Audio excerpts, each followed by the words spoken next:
अभी तक हम लोगों ने समझा कि मनोविज्ञान क्या है, मनोविज्ञान की परिभाषा क्या है। अब हम लोग बात करते हैं मनोविज्ञान का इतिहास। तो मनोविज्ञान का उद्भव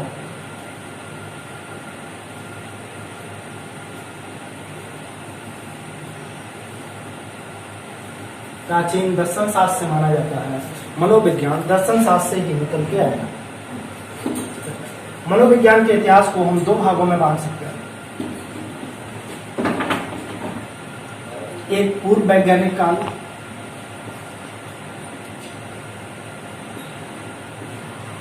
दूसरा वैज्ञानिक काल,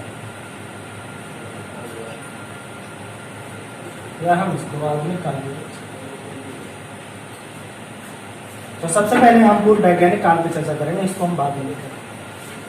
तो मनोविज्ञान की इस काल की शुरुआत अरस्तु, प्लेटो,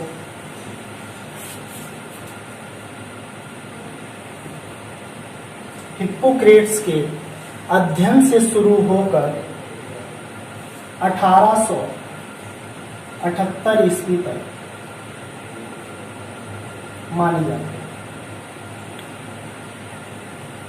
ठीक है। तो मनोविज्ञान का उद्भव कहां से हुआ? प्राचीन दर्शन शास्त्र से ही। दर्शन शास्त्र की ही शाखा है मनोविज्ञान। तो इसका अध्ययन किया किसने? अरस्तु, प्लेटो और हिप्पोक्रेट्स ने। तो अरस्तु को ही प्राचीन मनोविज्ञान का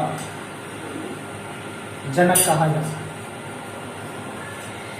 इन्हीं लोगों ने परिभाषा दी थी कि मनोविज्ञान जो है वो आत्मा का विज्ञान है, लेकिन वैज्ञानिक दृष्टिकोण से उसको अस्वीकार कर दिया गया। तो पूर्व वैज्ञानिक काल का जो समय रहा है वो कब तक रहा है? 1878। उसके बाद का जो समय स्टार्ट होता है तो वो कहलाता है आधुनिक काल। क्लियर? अब हम बात करते हैं हिप्पोक्रेट्स। तो हिप्पोक्रेट्स ने एक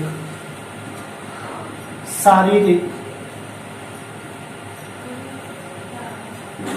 गठन प्रकार का सिद्धांत दिया। शारीरिक गठन प्रकार का सिद्धांत किसने दिया था?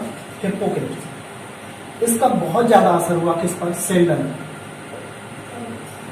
यही सिद्धांत आगे चलकर सेल्डन के व्यक्तित्व का वर्गीकरण, जिसे सोमैटोटाइप, ध्यान देना, सेल्डन के व्यक्तित्व का वर्गीकरण का सिद्धांत जिसे क्या कहा जाता है? सोमैटोटाइप कहा जाता है। तो पूर्व वैज्ञानिक काल में हिप्पोक्रेट्स ने एक सिद्धांत दिया था। कौन सा? शारीरिक गठन प्रकार का सिद्धांत, जो आगे चलकर सेल्डन के व्यक्तित्व का वर्गीकरण का सिद्धांत करा, जिसे सोमैटोटाइप कहते हैं। अगस्टाइन और थॉमस का मानना था, अगस्टाइन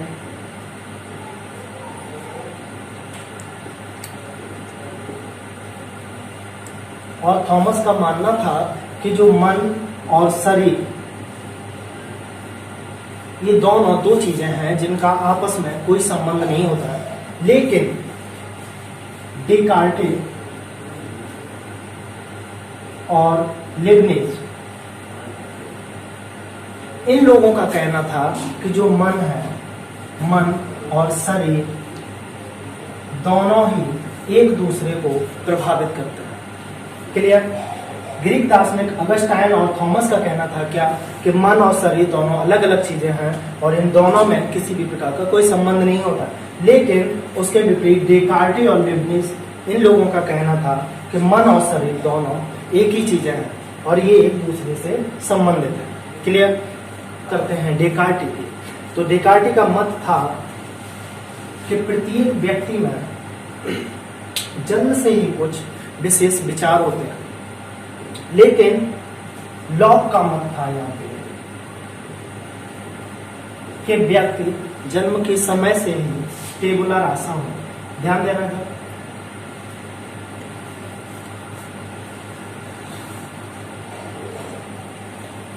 डेकार्टे का मत था क्या? कि प्रत्येक व्यक्ति में जन्म से ही कुछ विशेष प्रकार के विचार होते हैं, लेकिन लॉक का कहना था कि व्यक्ति जन्म के समय से क्या होता है, टेबुलर आशा होता है। अर्थात इसका मतलब क्या हुआ टेबुलर आशा का? टेबुलर आशा का मतलब है कि मस्तिष्क कोरे कागज के समान, कोरे कागज के समान होता है। बाद में नए नए अनुभवों से उसके अंदर नए नए विचार उत्पन्न होते हैं। तो इस वाद विवाद के बाद एक नए संप्रत्यय का जन्म हुआ जिसका नाम है मूल प्रवृत्ति।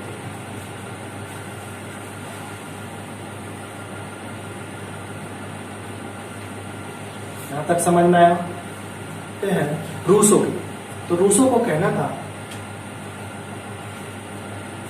रूसो का कहना था कि मनुष्य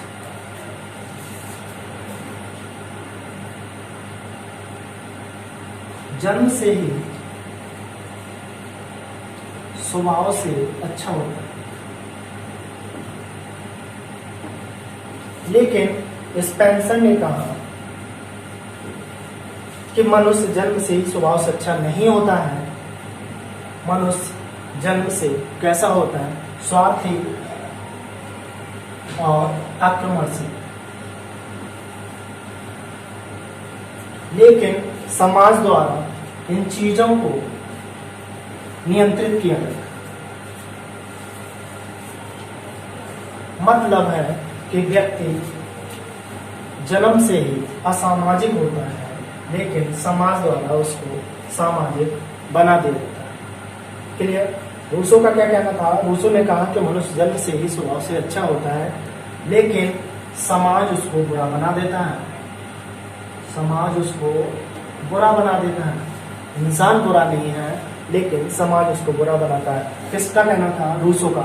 लेकिन स्पेंसर ने कहा कि व्यक्ति जन्म से ही स्वार्थी और आक्रमणशील होता है, बाद में समाज द्वारा इन चीजों को नियंत्रित किया जाता है, जिससे वो असामाजिक से सामाजिक बन जाता है। क्लियर? तो यहां तक आते आते 19वीं सदी आ गई। ठीक है? 19वीं सदी के प्रारंभ में 2 क्षेत्रों में अध्ययन किया गया। कौन कौन से? एक है दर्शन शास्त्र और दूसरा है भौतिक जैविक विज्ञान का क्षेत्र। 19वीं सदी के प्रारंभ। तो इसमें ब्रिटिश दार्शनिक थे जॉन स्टुअर्ट और जेम्स मिल। इन लोगों का योगदान रहा और इसमें भौतिक जैविक विज्ञान क्षेत्र में वेबर और हेकमैन, इन लोगों का योगदान रहा। इसमें चेतना और उत्पन्न विचारों का अध्ययन किया गया।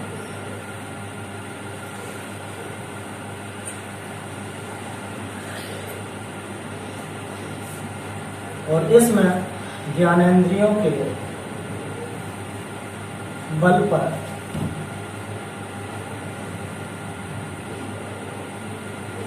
ध्यान दिया गया। क्लियर? तो ये तो रहा हमारे मनोविज्ञान का पूर्व वैज्ञानिक का। अब हम बात करते हैं आधुनिक। ठीक है?